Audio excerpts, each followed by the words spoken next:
నమస్కారం YSR TV news కు స్వాగతం. నా పేరు సాయి ప్రసాద్. ముందుగా ఇవాటి హెడ్లైన్స్. సూపర్ స్పెషాలిటీ ఆసుపత్రిలో రికార్డు స్థాయిలో సర్జరీలు, వైద్యులను అభినందించిన ఎమ్మెల్యే అనంత వెంకటరామరెడ్డి. విద్యుత్తును ఆదా చేద్దాం, భవిష్యత్తును కాపాడుకుందాం అనే నినాదంతో అనంతపురం నగరంలో అవగాహన ర్యాలీ. జీపీసీకి నీరు వదలకుండా చేసిన పయ్యావుల కేశవ్ ఇవాళ రోడ్డు మీద షో చేస్తున్నారంటూ మాజీ MLA Visweswara Reddy fire. Anantapur IDBI బ్యాంకులో 46 లక్షల చోరీ, దర్యాప్తు చేపట్టిన పోలీసులు. నామాలలో భూమి విషయంలో వచ్చిన వార్తలపై తీవ్రంగా స్పందించిన బుర్రా కుటుంబ సభ్యులు. వాస్తవాలు తెలుసుకుని వార్తలు రాయాలని హితవు. ఎస్ఆర్ఐటి ఇంజనీరింగ్ కళాశాలలో విద్యార్థిని ఆత్మహత్యపై క్లారిటీ ఇచ్చిన rural DSP Siva Reddy. CM Jagan చొరవతో అత్యాధునిక వైద్య సదుపాయాలతో ప్రారంభమైన సూపర్ స్పెషాలిటీ ఆసుపత్రిలో అనతి కాలంలోనే రికార్డు స్థాయిలో సర్జరీలు జరిగాయి. 100 యాంజియోప్లాస్టీ, 300 యాంజియోగ్రామ్ శస్త్రచికిత్సలు పూర్తయ్యాయి. ఈ మైలురాయిని చేరుకున్న నేపథ్యంలో Anantapuram MLA Anantha Venkataramareddy, Kia CEO Dong లీని సూపర్ స్పెషాలిటీ ఆసుపత్రిలో వైద్యులు సన్మానించారు. ముందుగా కేక్ కట్ చేశారు. ఆ తర్వాత సూపర్ స్పెషాలిటీ ఆసుపత్రిలో అందుతున్న వైద్య సేవలకు సంబంధించి వెబ్సైట్ను ఆవిష్కరించారు. ఈ సందర్భంగా ఎమ్మెల్యే అనంత వెంకటరామరెడ్డి మాట్లాడుతూ, వెనుకబడిన సూపర్ స్పెషాలిటీ ఆసుపత్రిలో ప్రస్తుతం 7 విభాగాల్లో స్పెషలిస్ట్ వైద్యులతో సేవలు అందిస్తున్నామన్నారు. ప్రధానంగా కార్డియాలజీ, న్యూరోసర్జరీ విభాగాలు అందుబాటులోకి రావడం వల్ల నిరుపేదలకు ఉపయుక్తంగా మారిందని తెలిపారు. ఆయా విభాగాల హెచ్ఓడీలు doctor Subhash Chandrabose cardiology, neuro విభాగాల్లో ఓ మైలురాయిని సాధించడం సంతోషంగా ఉందని, వైద్య సిబ్బందిపై మరింత బాధ్యత పెరిగిందని చెప్పారు. ప్రభుత్వ పరంగానే కాకుండా కార్పొరేట్ సోషల్ రెస్పాన్సిబిలిటీ కార్యక్రమాల్లో భాగంగా కియా, ఆర్డిటి వంటి సంస్థలు ముందుకు వచ్చి సూపర్ స్పెషాలిటీ ఆసుపత్రికి వైద్య పరికరాలు అందించాయని అభినందించారు. వైద్యులు దేవుడితో సమానమని, అందుకే వైద్యో నారాయణో హరి అంటారని కొనియాడారు. వైద్య వృత్తిలో ఎంతో మానసిక ఒత్తిడి ఉంటుందని, కోవిడ్ సమయంలో తాను ప్రత్యక్షంగా చూశానని తెలిపారు. ప్రాణాలను సైతం లెక్క చేయకుండా వైద్య సేవలు అందించారని కితాబునిచ్చారు. భవిష్యత్తులో రాయలసీమలోనే అనంతపురం సూపర్ స్పెషాలిటీ మంచి పేరు సాధించేలా ప్రతి ఒక్కరూ కృషి చేయాలని సూచించారు. అనంతపురం సూపర్ స్పెషాలిటీ హాస్పిటల్లో ఈరోజు వైద్యం చేసే దాంట్లో ముఖ్యంగా 2 డిపార్ట్మెంట్లు, కార్డియాలజీ డిపార్ట్మెంట్లో కానీ అలాగే న్యూరో సర్జరీ డిపార్ట్మెంట్లో, ఇతర డిపార్ట్మెంట్లో ఒక మైలురాయి దాటిన సందర్భంలో ఈరోజు వారికి ప్రత్యేకంగా కూడా ఒక కార్యక్రమం కూడా చేసుకోవడం జరిగింది. వాళ్ళని ఈ యాంజియోప్లాస్టీ 105 అలాగే యాంజియోగ్రామ్ వచ్చేసి 300 కూడా చేసుకొని కేవలం ప్రారంభం చేసుకున్న 18 నెలల్లోనే ఇవన్నీ చేసుకోవడం నిజంగా కూడా వారిని ప్రత్యేకంగా కూడా అభినందిస్తున్నాం. అందుకోసమే ఆ సందర్భంగా చేసే కాదు, ఇవే కాదు భవిష్యత్తులో అంటే ఎక్కడ కానీ ₹1 కాదు కదా 10 పైసలు కూడా కలెక్ట్ చేయకుండా పేషెంట్స్ దగ్గర అంతా కూడా మీరే చేసుకొని ఒక సోషల్ రెస్పాన్సిబిలిటీ కింద కియా లాంటి వారితో కూడా కొన్ని పరికరాలు తీసుకున్నా కూడా ఆపరేషన్లు కూడా చేస్తున్నారు. ముఖ్యంగా డాక్టర్ సుభాష్ చంద్రబోస్ గారు, అలాగే న్యూరో సర్జన్లో వచ్చేసి భాస్కర్ గారు, వీళ్ళిద్దరూ కూడా ఇనిషియేటివ్ వలన ఇవన్నీ కూడా జరిగింది. అలాగే ముఖ్యంగా ప్రిన్సిపాల్ గారు కానీ, సూపరింటెండెంట్ గారు కానీ, డిప్యూటీ సూపరింటెండెంట్ గారు, వీళ్ళందరూ కూడా ఒక కోఆర్డినేషన్తో ఇవన్నీ కూడా చేస్తున్నారు. భవిష్యత్తులో ఏదైతే మనమైతే అనుకుంటున్నామో ఈ సూపర్ స్పెషాలిటీ హాస్పిటల్ కేవలం ఒక అనంతపురానికే కాదు రాయలసీమలోనే ఒక కీలకమైన హాస్పిటల్కి కూడా మారుతుందని చెప్పేసి ఇక్కడ ఉండే పరిణామాలు ఇవన్నీ కూడా చెప్తానుండే. ఈ హాస్పిటల్ నందు 7 విభాగాల్లో treatment, OP, IP services start అయ్యాయి. దీంట్లో ఎక్కువ కేసు వచ్చేటువంటి కార్డియాలజీ, న్యూరో సర్జరీ విభాగాల యొక్క ప్రోగ్రెస్ని ఈరోజు ఎమ్మెల్యే గారు సమీక్షించారు. అదేవిధంగా ప్రస్తుత ప్రభుత్వ హయాంలోనే 300 crores hospital and college expansion, అదేవిధంగా critical care block, cancer block expansion కూడా జరుగుతుంది. దీనిలో మేము కూడా ప్రభుత్వ ఉద్యోగులుగా పాలు పంచుకుని సీఎం గారి ఆశయాల మేరకు హెల్త్ ఫెసిలిటీలు అందిస్తామని తెలియజేస్తున్నాం. జాతీయ ఇంధన పొదుపు వారోత్సవాల్లో భాగంగా విద్యుత్ శాఖ ఆధ్వర్యంలో అవగాహన కార్యక్రమాలు కొనసాగుతున్నాయి. ఇందులో భాగంగా డిసెంబర్ 14 నుంచి 20వ తేదీ వరకు వివిధ రకాల కార్యక్రమాలు చేపడుతున్నారు. ఇవాళ విద్యుత్ పొదుపు అంశంపై అవగాహన కల్పించేందుకు భారీ ర్యాలీ నిర్వహించారు. ఈ ర్యాలీని జాయింట్ కలెక్టర్ కేతన్ గారు ప్రారంభించారు. నగర వీధుల్లో విద్యుత్తు వినియోగం, అలాగే విద్యుత్తుని ఎలా పొదుపు చేయాలన్న అంశం మీద అవగాహన కల్పించారు. ఈ సందర్భంగా జాయింట్ కలెక్టర్ మాట్లాడుతూ, విద్యుత్తు వాడకం విషయంలో ప్రతి ఒక్కరూ పొదుపు పాటించాలని సూచించారు. చాలామంది అనవసరంగా విద్యుత్తును వాడడం వల్ల అది భవిష్యత్తు రోజులపై ప్రభావం చూపుతోందన్నారు. ముఖ్యంగా ఇంట్లో అనవసరంగా విద్యుత్ దీపాలు ఆన్ చేసి ఉంచడం, ఏసీలు ఆన్ చేయడం వంటివి చూస్తున్నట్లు తెలిపారు. అలాగే కార్యాలయాల్లో కూడా విద్యుత్తును ఆదా చేయాల్సిన అవసరం ఉందన్నారు. వీధి లైట్ల విషయంలో కూడా చాలాసార్లు ఇలాంటి సంఘటనలు చూస్తున్నామన్నారు. వీటిపై ప్రతి ఒక్కరూ బాధ్యతగా తీసుకోవాలన్నారు. ప్రజలు సహకరించినప్పుడే విద్యుత్తు ఆదా చేయగలమని ఆయన అన్నారు.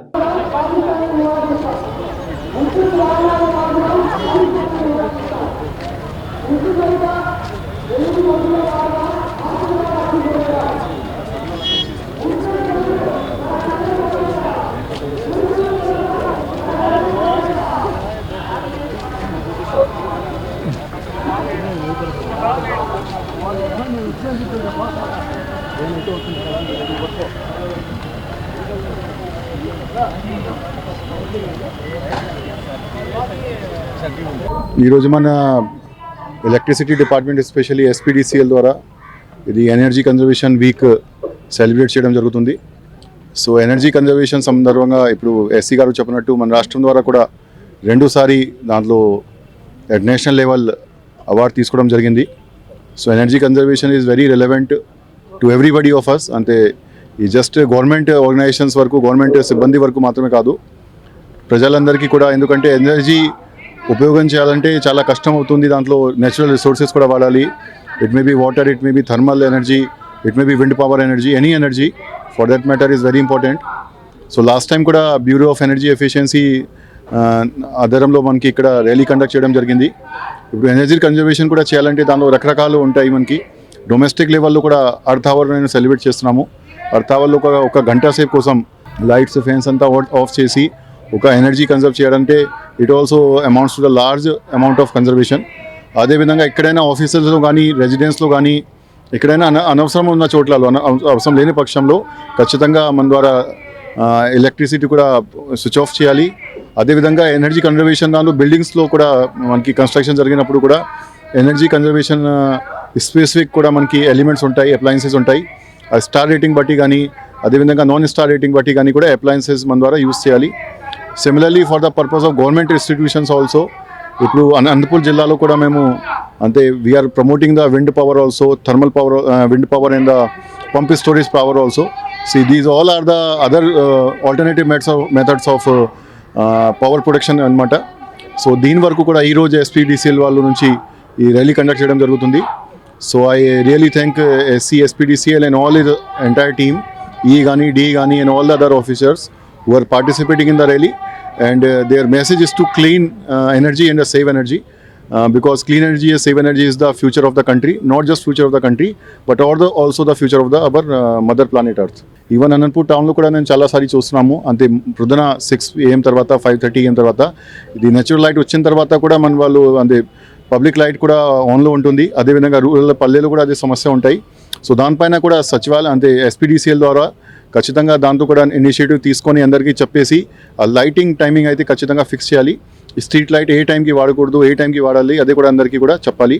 అదే కాకుండా కూడా it is not a matter of not limited to government department.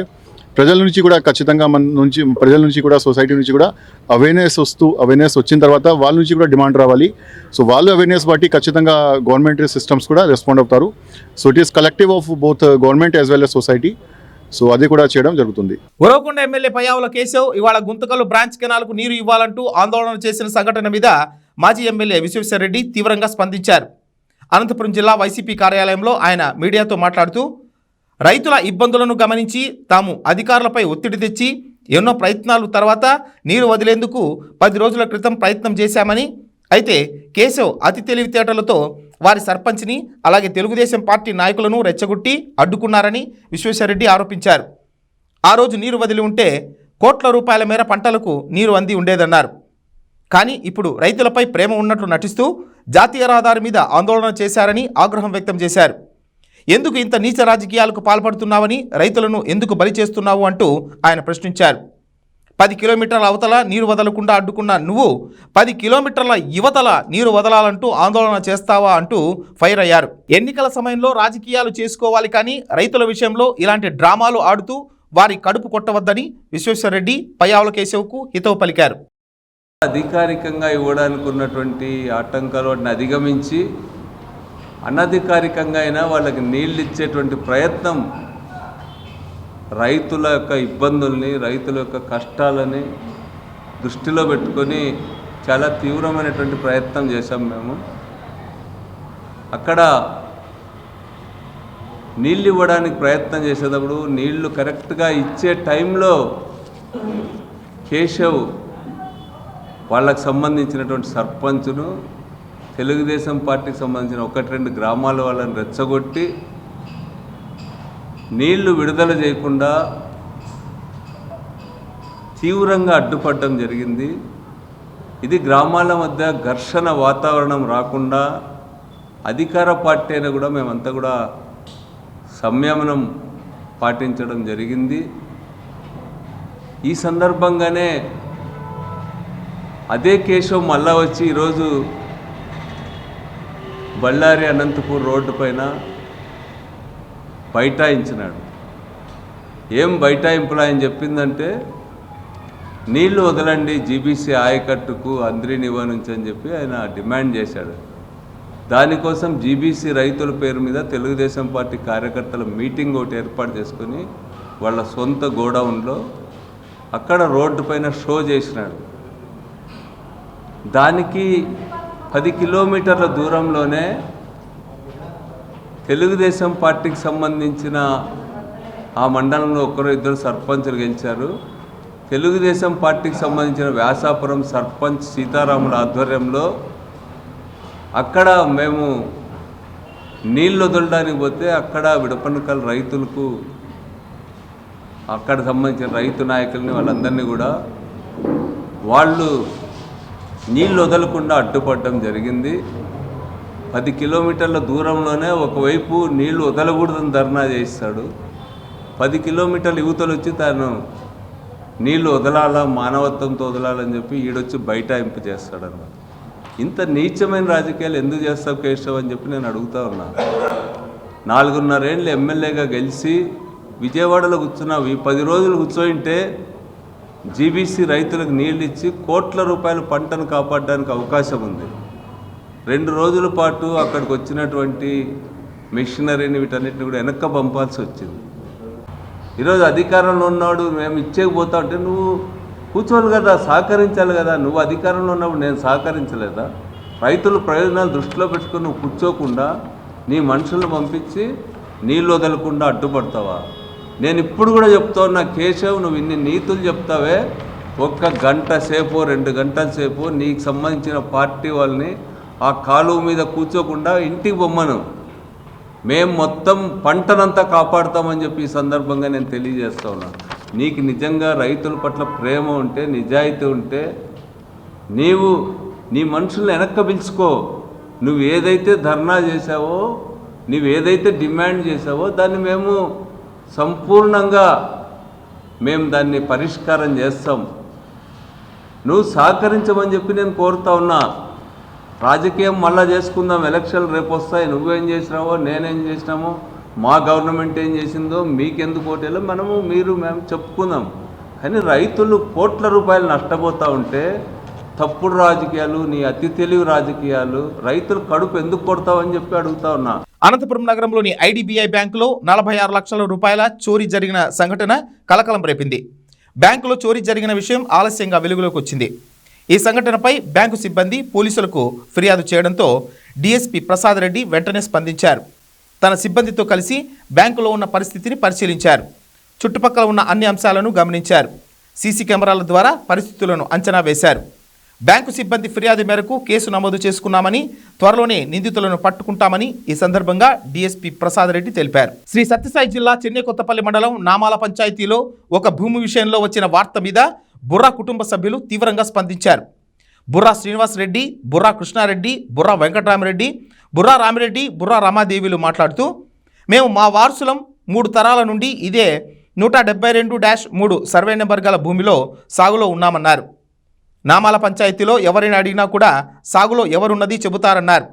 ఇదే విషయం ఆర్డీఓ గారు మార్చి 14వ తేదీన మా భూమి గురించి నామాల గ్రామంలో విచారించి ఈ భూమి బుర్రా కుటుంబీకులదేనని 172-3 భూమిలో సాగులో ఉన్నారని నిర్ధారించినట్లు తెలిపారు.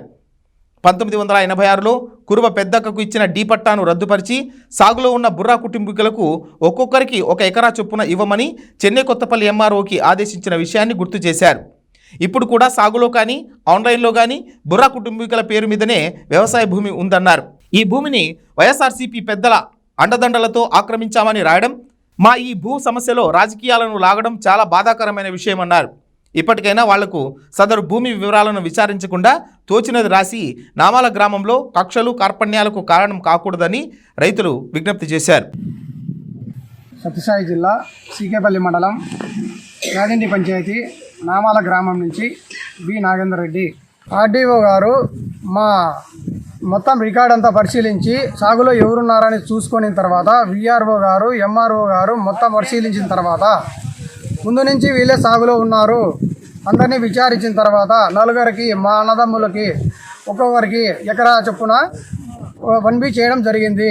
సారు ఈ రికార్డు అంతా పాస్ చేయడం జరిగింది. వాళ్ళ మొత్తం పట్టా అంతా క్యాన్సిల్ చేసి Srinivas Reddy son of Narayana Reddy, Ramanna son of Pothappa, Venkataramareddy son of Narayana Reddy, Ramadevi wife of Krishnareddy వీళ్ళ పేరు మీద ఒక్కొక్కరికి 1B ఎకరా వాళ్ళు చేయడం జరిగింది. ఇదంతా మొత్తం అంతా విచారించిన తర్వాత లోతుగా విచారించిన తర్వాత వీళ్ళే సాగులో ఉన్నారన్న తర్వాత చేసినారు.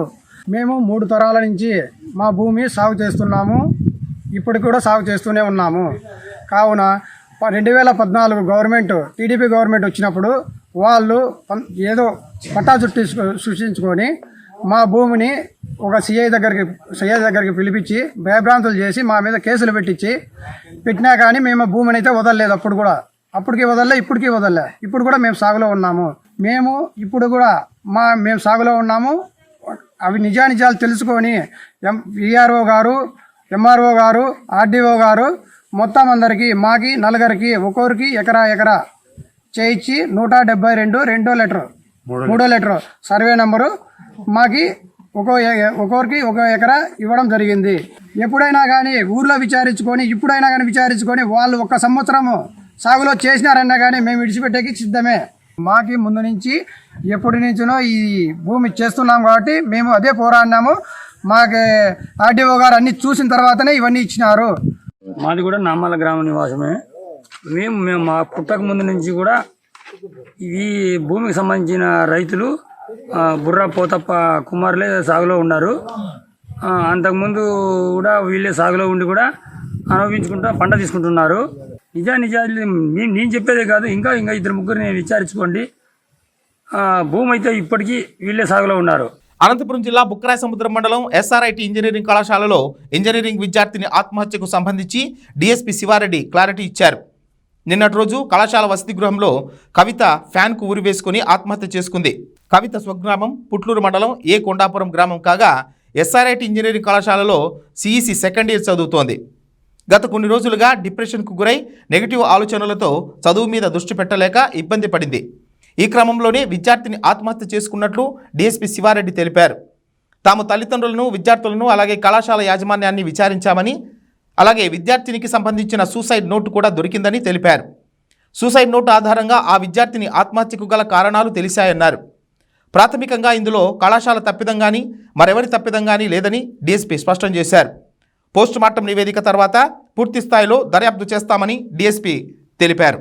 నిన్నటి దినం సాయంత్రం బుక్కరాయ సముద్రం పోలీస్ స్టేషన్ పరిధిలో గల ఎస్ఆర్ఐటి ఇంజనీరింగ్ కళాశాలలో బీటెక్ 2వ సంవత్సరం చదువుతున్నటువంటి కే కవిత అనే విద్యార్థిని హాస్టల్ గదిలో ఫ్యాన్కు చున్నీతో ఉరి వేసుకొని చనిపోవడం జరిగింది. ఈ సంఘటన జరిగిన వెంటనే కళాశాల యాజమాన్యం వారు వాళ్ళ తల్లిదండ్రులకు ఫోన్లో ఇన్ఫర్మేషన్ చెప్పారు.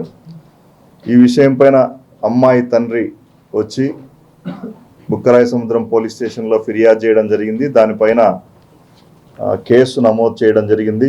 మన జిల్లా ఎస్పీ శ్రీ అంబురాజన్ సార్ గారి ఆదేశాల మేరకు ఇన్ఛార్జ్ ఇన్స్పెక్టర్ అయినటువంటి అనంతపురం రూరల్ ఇన్స్పెక్టర్ రామకృష్ణారెడ్డి ఈ కేసు దర్యాప్తు చేపట్టడం జరిగింది.